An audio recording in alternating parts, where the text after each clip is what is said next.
Steve, you got a good story? Like a lot of old druggies and alkies, I was thinking about my liver today. So, back in '79, I just left my second Scientology marriage. That's another story. And I was living in a Scientology halfway house in LA. There were 10 little rooms. And these are all people, most of the other people were people who had all their money fleeced by Scientology. So they'd get together and talk up revenge plots and shit. And I was fine with Scientology. I was always amused by it, and it didn't cost me anything. I learned to audit myself and all that stuff. But anyway, I was working as a work processor. I actually got a paid vacation for the first time in 20 years of working. So I saw some friends in the Bay Area, and then I went to Tahoe, but I felt worse and worse.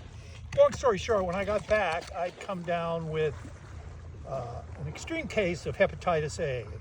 And I ended up in Kaiser Hospital in intensive care.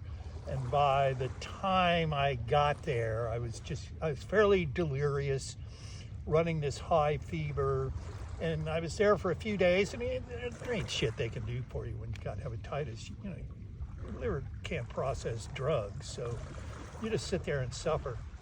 And the only thing I really remember is they shot me up with some dye, and Dr. Lee, I think that was his name, the liver specialist, right before I slipped into a coma, I remember him bending over me with the x-ray or whatever it was, and my liver looked like a giant pink watermelon. And all I remember him saying is, because it was cirrhotic, extreme. You can imagine, we didn't know then, I didn't have the, I lived like a guy on a spigot, and I didn't have the liver enzyme to metabolize alcohol. So you can imagine for 10 years, 12 years, whatever, how hard my liver had worked to keep me alive. If my mother hadn't lived to 101 and given me her immune system, shit, I would have been dead 20 times. So he leans over me and he says, "Like to drink, do you, Steve?" I said, I did. And then I went into a coma. And I woke up, I think it was 3 days later, fever gone, ravenous. I was still really weak and all, but I was back. So I go home to my shitty little room and I keep in touch with Dr. Lee. And he decides he wants to do a liver biopsy because my liver looks so weird. So I think it was 6-8 weeks later, I come in for a liver biopsy. So I'm in this little surgery room at Kaiser, and there's a guy on the cot 6 feet away from me. He's going to get a liver biopsy too. And his name is Reggie, and he looked like some guy from a Boston Blackie show in the 1950s. His hair was slicked back with Brill cream, and he had this thin mustache, and he looked like he'd been drinking every day since he was a kid. And every time the nurses and the doctor would go out of the room, he'd light a cigarette. Now, the way I knew I had hepatitis as a lifelong chain smoker was when you get hepatitis, you can't be around cigarette smoke. You can't have anything to do with it. So this guy's in there, and I suspected something was still wrong with my liver, that I was so put off by it.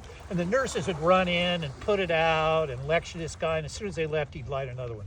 Finally, the doctor comes in, and he anesthetizes Reggie. He does him first, and he says this will be like a bee sting, and he puts this long needle in and takes out a sample of his liver, and Reggie's fine. And then he comes over to me, tells me the same thing. He said, they show you this long needle. He says, this is going to be like a bee sting.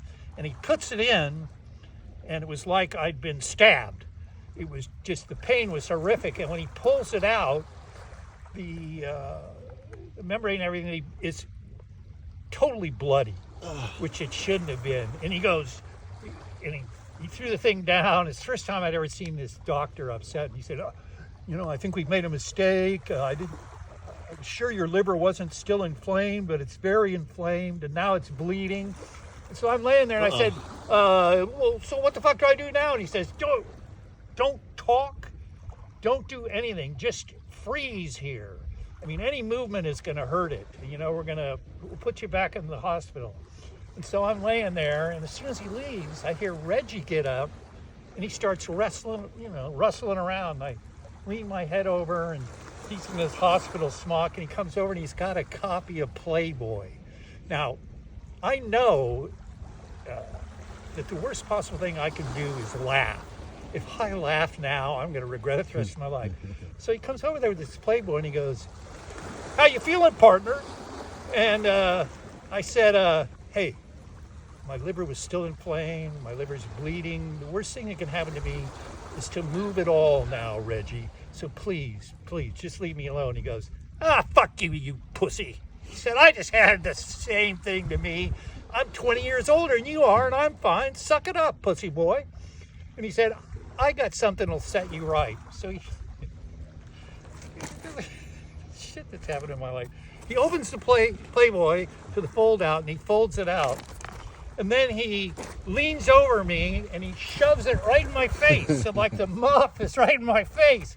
And I'm under there going, close your eyes. Don't laugh. And he goes, "You know who this is?" I said, no. And he goes, "It's my stepdaughter. What a piece of ass." And I went,